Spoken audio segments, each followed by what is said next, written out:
ये बात 2014 की एक क्रिसमस की रात की है, जब मैं और मेरा परिवार रेस्टोरेंट से डिनर करके वापस आ रहे थे। हम सब बुरी तरह थक चुके थे और बस जल्दी से घर पहुंचकर सोना चाहते थे। पर मेरी छोटी बहन अभी भी बहुत एक्साइटेड थी और वो बार बार टॉय खरीदने की जिद कर रही थी। पापा ने एक गैस स्टेशन के पास गाड़ी रोकी और मेरी बहन को लेकर टॉय दिलवाने ले गए।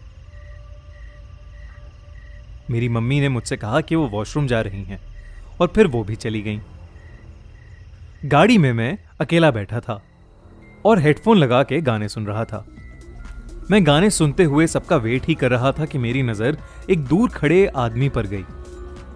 अंधेरा होने की वजह से मैं उसका फेस तो नहीं देख पा रहा था, पर उसके हाथ में कुछ लंबी सी रॉड जैसी परछाई जरूर नजर आ रही थी।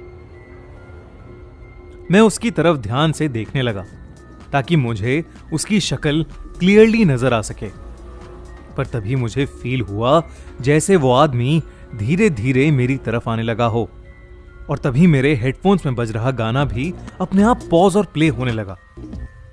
मैंने अपने फोन से हेडफोन्स को डिस्कनेक्ट करने की कोशिश की, पर वो भी डिस्कनेक्ट नहीं हो रहा था, बल्कि मेरे कान में जोर जोर से एक बीप बजने लगी। मैंने जल्दी से अपने हेडफोन्स को उतार के साइड में फेंका और अपने कान मलने लगा।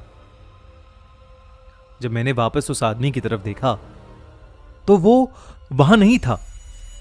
मैं उसे देखने के लिए इधर उधर देखने लगा तो एक बार को मेरी धड़कनें रुक गईं। वो आदमी ड्राइवर सीट की तरफ वाली खिड़की पर खड़ा था। उसके हाथ में एक लंबी सी रॉड थी। कपड़े फटे हुए और हाथों और पैरों पर चोट लगी हुई थी, जिसमें से खून भी आ रहा था। वो मेरी तरफ घूर के देखे जा रहा था और उसने अपनी रॉड को जोर से हमारी गाड़ी पर दे मारा। मैं डर के मारे वहीं जम सा गया था। तभी वो रॉड हमारी गाड़ी का शीशा तोड़ते हुए मेरे अंदर घुसने ही वाली थी कि मुझे मेरी बहन की आवाज आई। मैंने दूसरी तरफ देखा तो मेरा परिवार वापस गाड़ी की तरफ आ रहा था। जब मैं वापस पलटा तो वहां वो आदमी नहीं था और गाड़ी भी पहले की तरह नॉर्मल हो गई थी।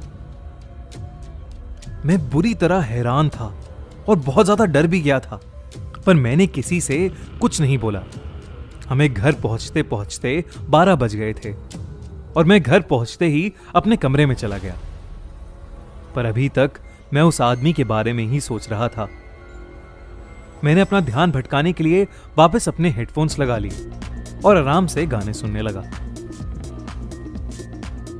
कुछ देर बाद हेडफोन्स में वही दिक्कत आने लगी जो उस वक्त गाड़ी में आई थी, और अगले ही सेकंड वही तेज बीप शुरू हो गई। मैं बहुत ज्यादा डर गया। फिर जो मैंने देखा उसे देख मेरे पैरों तले जमीन खिसक गई। वही आदमी सामने मेरी खिड़की पर खड़ा मुझे घूरता हुआ स्माइल कर रहा था। वो बार बार अपनी रॉड से मेरे कमरे की खिड़की पर नॉक करे जा रहा था। मुझे कुछ समझ नहीं आया और मैं बिना सोचे समझे बस जोर जोर से चीखने लगा। मेरे मम्मी पापा भागते हुए मेरे रूम में आए और मैंने उन्हें सब बताया।